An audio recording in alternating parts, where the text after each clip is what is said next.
right, we're talking about 9.1, which is the introduction to what we call transformations. You've done these before. We're going to kind of dig into them a little bit deeper.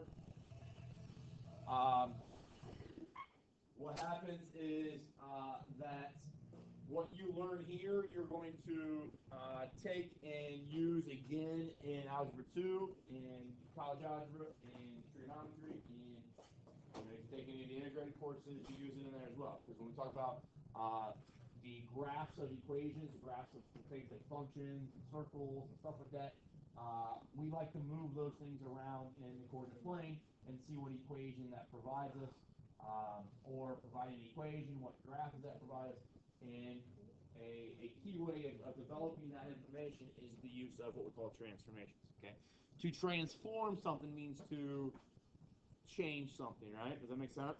Okay, so we're going to alter these things a little bit, and there's a couple different ways we can alter the shapes that we're going to deal with. And dealing with two-dimensional shapes, Euclidean geometry, coordinate plane geometry here, we're going to be doing one of two things. We're going to do what we call rigid motions, okay, which is going to be a motion or a movement that does not change or alter the shape and size of an image. Okay.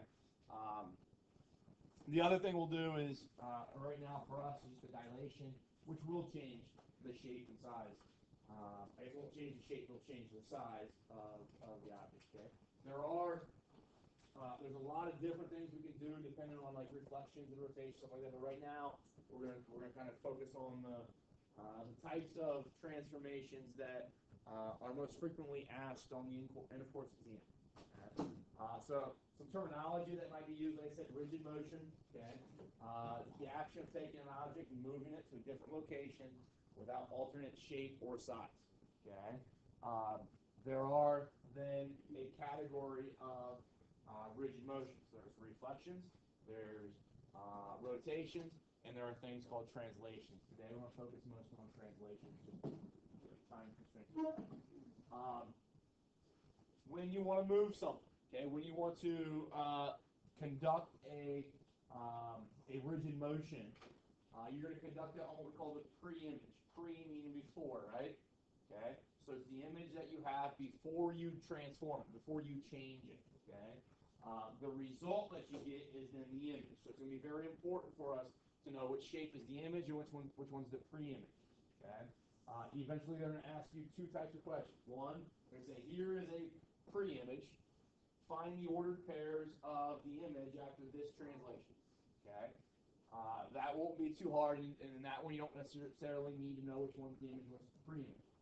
There will also be ones where they give you two images, and they tell you one of them is a pre-image and one of them is the image, and they ask you to write the rule that takes the pre-image and creates the image. Okay?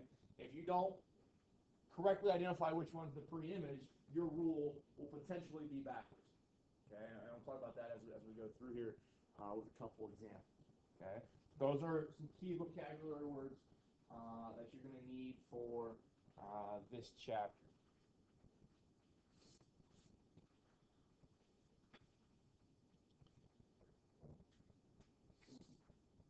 We good? All right, we got time to come back. All right, translation. This is the one that we're going to talk about just today. Okay. You guys refer to it maybe as a slide. Okay, that's more of like a 7th, 8th grade word. We're going to call them translations. Okay. But it's simply take the pre-image and you slide each ordered pair left or right, and then up or down. Okay, so left or right is your X direction, up and down is your Y direction. Okay, that's what a translation is. It's just basically a very rigid cut and paste idea. I'm going to pick the picture up. Okay, I'm going to cut it out. I'm going to move it left or right, and then up or down, and then we'll paste it. Okay, and that's all it is. There's no change in orientation. There's no rotating of the image. There's no reflecting of the image. It's just a straight left, right, up or down movement. Okay. One of the things that's hard about this chapter in general is the notation. I start using notation that maybe we haven't seen before. are varying formats of notation for maybe one rule or one transformation. For instance, when we talk about translation, there's two ways that we can do it. Okay, the first one is we'll refer to it as a mapping. What does a map do for you? Okay, shows you where things are, shows you, if you're using a map, you're going from point A to point B, right? It's giving you a set of directions to go from where you are to where you want to go, right? Or where you want to be, okay? So this is a mapping. What's going to happen here is that they're going to take an X value and a Y value. It's going to take an ordered pair. And it's going to take this, so that's your starting point. It's going to run it through and do some work to that ordered pair and provide you an ending point, okay? Like I said, this notation is called a mapping. Basically what this does, it says that from every one of these X values right there, the mapping says to get your new ordered pairs, you're going to take every X value and you're going to add 2 to it. Does that make sense? For every Y value that you start with, to get its mapping, you're going to subtract 4 from it. So that's kind of the notation that we're going to use every once in a while to show a translation. All that says right there is that every X value, every point on your pre-image is getting moved to the right 2 units. So plus 2 does for it. Okay?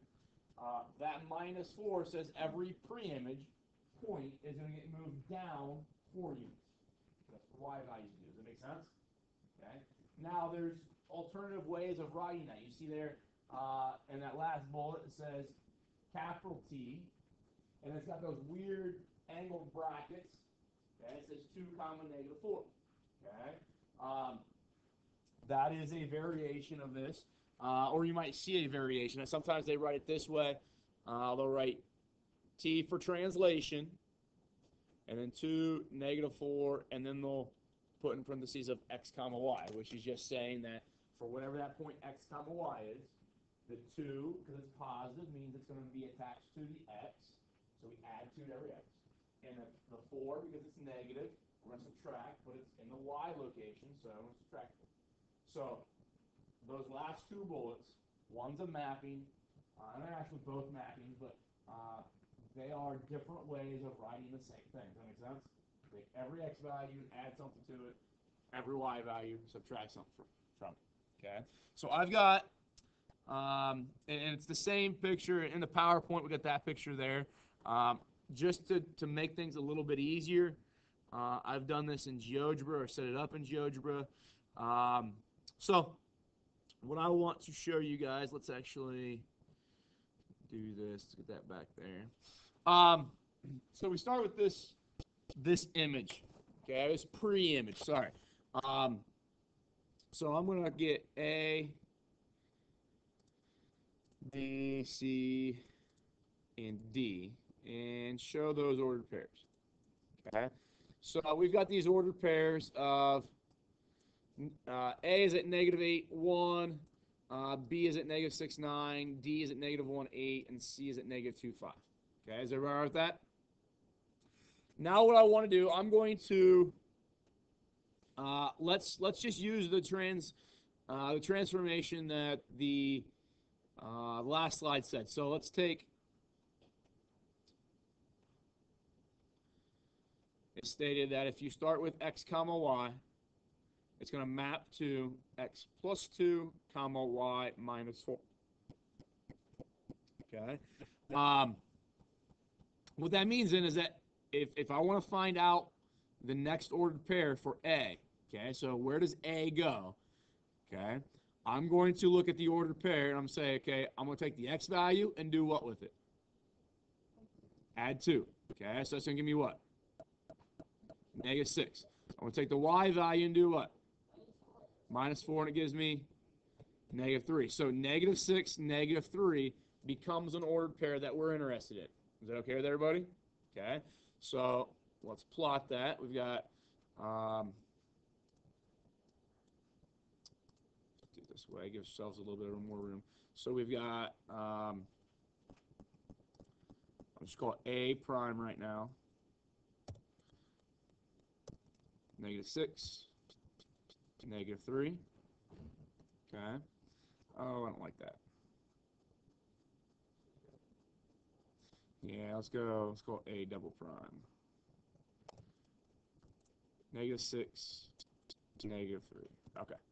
Now let's do B. Where's B going to go? I'm adding to, remember the rule was, right,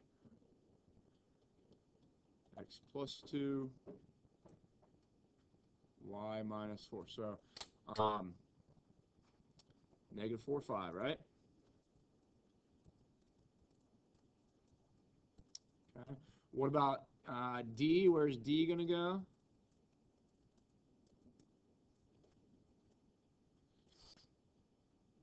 One, 4. And where is C going to go? C is at -2, 5, so it's going to go to 0, 1. Okay. So, and I know there's a lot of points up here right now, and they're overlapping. It's just the way things are sometimes with these things. And I want to hide this, so give me a second. Show object. We don't need G and H at the moment, so let's get rid of those. All right. If I were to connect those points, okay, so A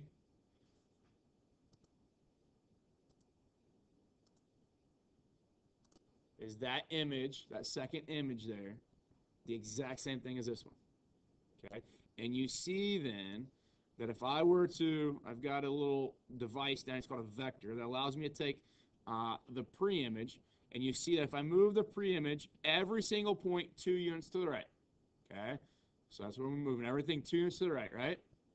And then 4 units down, it gives me the exact same image. Is that okay with everyone?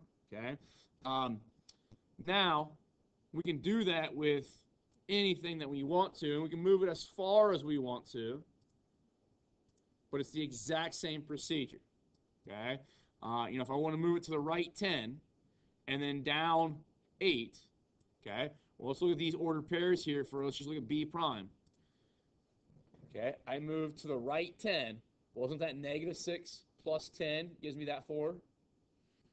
Okay, and then I went down 8. Okay, well, isn't 9 remove 8 that 1 right there? Does that kind of make sense to everybody? Okay, so you can see that transformation of to the right 8, or sorry, the right 10 down 8 by comparing B and B prime. You can do the same thing with D and D prime if we needed to. Okay, is that doable for everybody?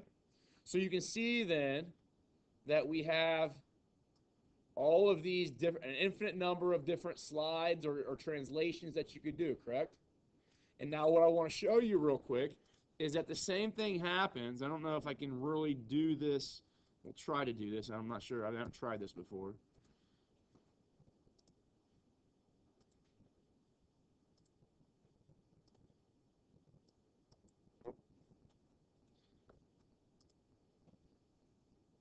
Like that.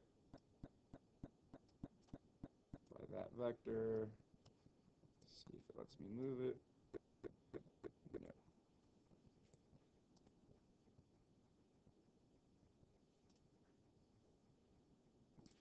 There we go. All right, so you guys have seen parabolas before, right? Okay, and I know there's a lot of other stuff going on there, but is that parabola the same, just move different places? Okay, well, this parabola here is going to have a different equation than what that one will, okay? But, and that's what we're talking about in Algebra 2 and college algebra, but it's the same logic, okay, as how that quadrilateral moves and how this parabola moves. We use the same approaches, the same principles, okay? What I want you guys to also see here is if I were to put in some distances here. Let's say that we've got that distance is 7.21. What do you think A prime to C prime is going to be? 7.21. Okay. When you translate something, no matter where I translate this thing, we said the rigid motions do not change the size, correct? So it's not going to change the size. What's it tell me about those two shapes? The relationship to one another. They're congruent, okay? The way we verbalize that is that we say distance within rigid motions, distance is preserved. What does it mean to preserve something? To save, okay? So distance is saved when we use rigid motions, okay? So reflections, rotations, translations, that distance is saved, okay? Same thing happens here with angle measurements, okay? Angle B is going to be the same angle measurement as angle B prime. Okay? Is this stuff we've already kind of known? Yeah. Okay. Now, what I want you to understand, because you don't always do this at the lower levels, if I've got, let's just say that triangle there with those ordered pairs, let's go back to just values. Okay, now so we're looking at the blue ordered pairs here. If I want to move that thing, let's say, let's do this, let's go x, y, let's translate that, let's go x plus 3, comma, y plus 4.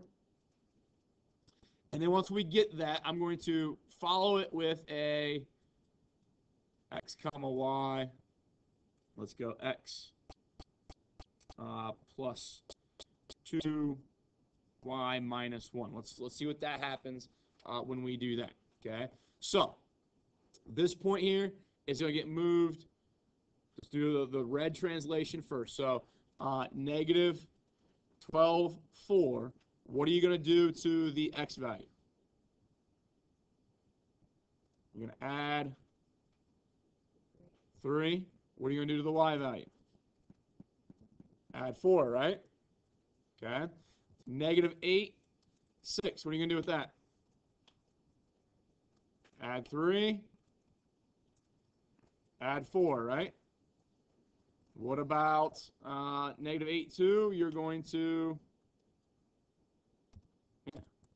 add 3. And add 4, correct? So it gives me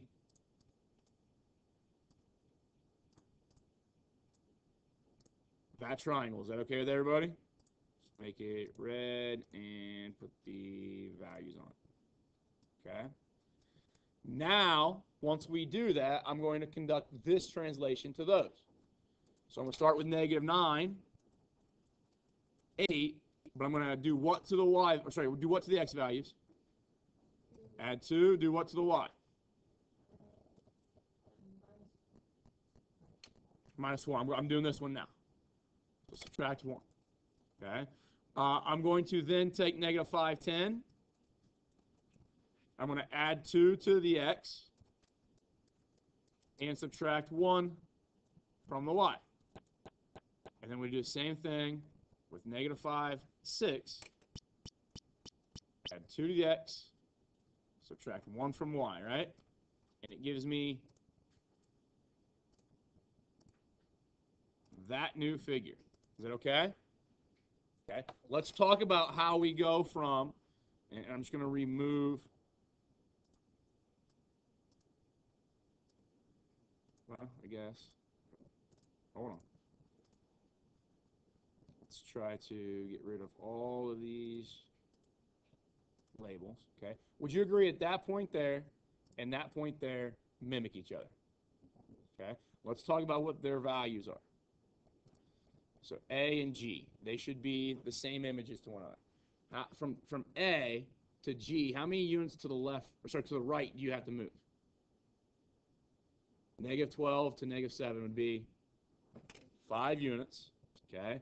So I started at x, comma, y, and that says take x and move it to the right 5 units. Look at the y values. To go from A to G, what do I need to do? 4 to 7 is up 3, correct? Do you guys see how these two transformations conducted? We did them in separate stations, separate iterations. But is that plus 3 and that plus 2 mimicked right there in that plus 5? Is this plus 4 and this minus 1 mimicked right there in that plus 3? Okay. This is called what we refer to as a composition of rigid motions. You can piggyback one translation after another as much as you want. And the nice thing about translations is that the overall, the final product is the sum of all your independent translations, okay? So if I want to move that thing to the right 3, and then to the right 4, and then to the left 1, and then back to the right 5, what I could do ultimately is just add all those movements up together, add them or subtract them, and get that value at the end, and just do that movement alone. Does that make sense? Okay? And you can't always do that with all your rigid motions, but you can do that with translation.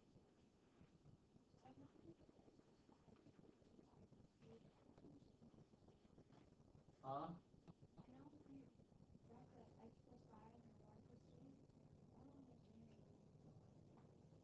Don't understand what. We're just, so this is the image I started with, right? Okay? So these are rules that they're going to provide you. Okay? And this rule right here, this rule right here just says take every x value, shift it to the right 3 units. So that x value gets shifted to the right 3 units. And that's why it became that one right there. It says this x value gets shifted to the right 3 units, and it becomes that x value. This one gets shifted to the right 3 units, and becomes that x value. Okay? Then, so we've moved all these basically through, so we moved over 3 units to there, we moved over 3 units there, we moved over 3 units there. Now the y plus 4 tells me all those points, now you can go up 4 units there. This one needs to, or put this one on, yeah, this one needs to go up 4 units. This one needs to go up 4 units. And that then creates that triangle right there. We then did the same thing. We moved every one of these points to the right and then downward. So it's just like a cut and paste. Where you cut and paste something and you put it in like PowerPoint, and you move it left, right, up and down inside the PowerPoint. I did 2 of them back to back, yes. And that's what I want you guys to understand. Every time that you guys use PowerPoint, you cut and paste images, that kind of stuff. When you insert that into a program, the coding in the back of that program is doing transformation for you. Okay? And we'll talk more about this stuff next couple days. There is an assignment on Math Excel. Have a good day.